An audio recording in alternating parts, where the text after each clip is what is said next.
Bagagsaba Pilipinas at tuyan nagitikang runan na damdamag dito'y PTV Cordillera. Nasurok ka 2,000 job vacancies tinayjaya iti World Cafe of Opportunities iti Baguio City. Malaksit ka iti local employers adumat dagiti nang ijaya iti overseas jobs at pinilaan dagiti aplikante. Agipadamag ni Dante Gito.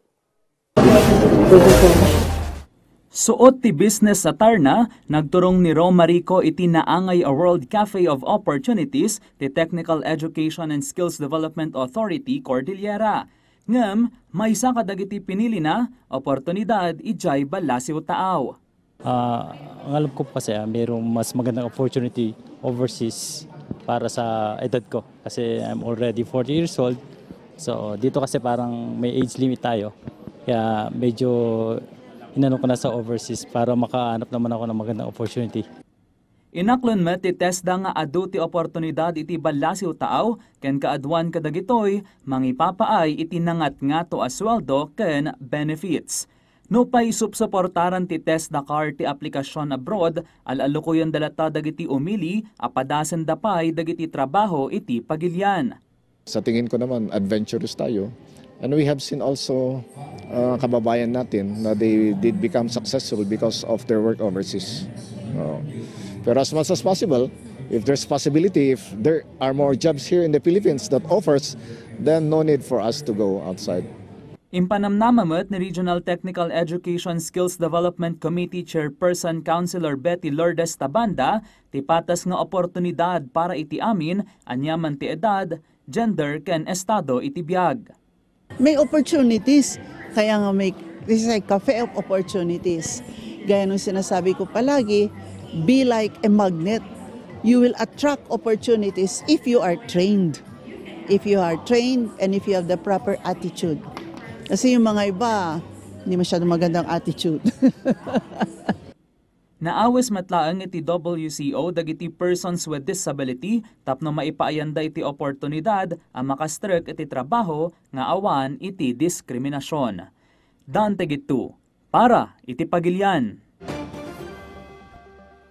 Iti sabali pay adamag pagamamkan ken tubtubngaran dagiti residente Taglawlaw ti Luacan Airport ti panggap as 75-meter buffer zone expansion.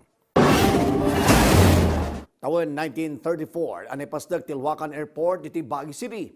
Napayag ang nagsardang ti domestic flights ito'y agingga ang nilukat ti Baguio-Cebu-Baguio flight iti December 2022 nga may tunos iti pagalagadan ti Civil Aviation Authority of the Philippines kasapulan ti 75-meter buffer zone ti Luacan Airport runway. Awan ti eksakto a panawan no kaano may patungpal ti demolusyon nga mapektado ito'y aplano ti duwagasot a households iti Upper Atok Trail, East Purok Magsaysay, Central ken West Magsaysay, Green Meadows sa subdivision ken na Dumapay. Ang hiling namin sa gobyerno, kung tutuloy yung buffer zone sana, isipin lahat yung mga affected na residents, affected na tao. So maganda ang samahan ng gobyerno at sa tao dito sa Luacan buffer.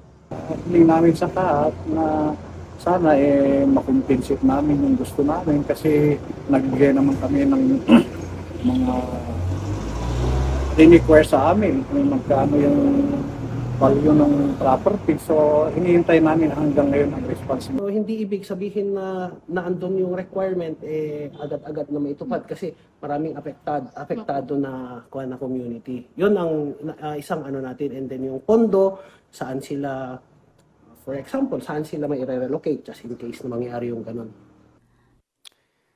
Kabayatan na natiliw ti talwa turista kalpasan na pinanggapda tagbiyahe ti illegal a droga ijay Sitio Malupa, Abatan, Bauco Mountain Province. Manipod pa Teresa Rizal dagiti suspect nang ipatungpal dagiti otoridad iti checkpoint operation na paman ang nakaawat dagiti impormasyon may panggap iti naibiyahe a marijuana. Naala manipod kay iti turista ti 16 na bricks ti dried marijuana leaves ken 3.5 kilograms ti mapapati akos nga gatad amin iti nasurok ka 1.9 million pesos. Sumango dagiti suspect iti kaso panaglabsing iti Comprehensive Dangerous Drugs Act of 2002. Meron kita dagiti kang runan ramdamag manipod ito'y PTV Cordillera. Mawis kayo amin ngay like and follow iti PTV Cordillera iti Facebook and TikTok. ken nag-subscribe iti PTV Cordillera YouTube channel. Para iti PTV Balita Ngayon sa Probinsya, siya ni Eddie Carta na imbagal daw kada kayo amin.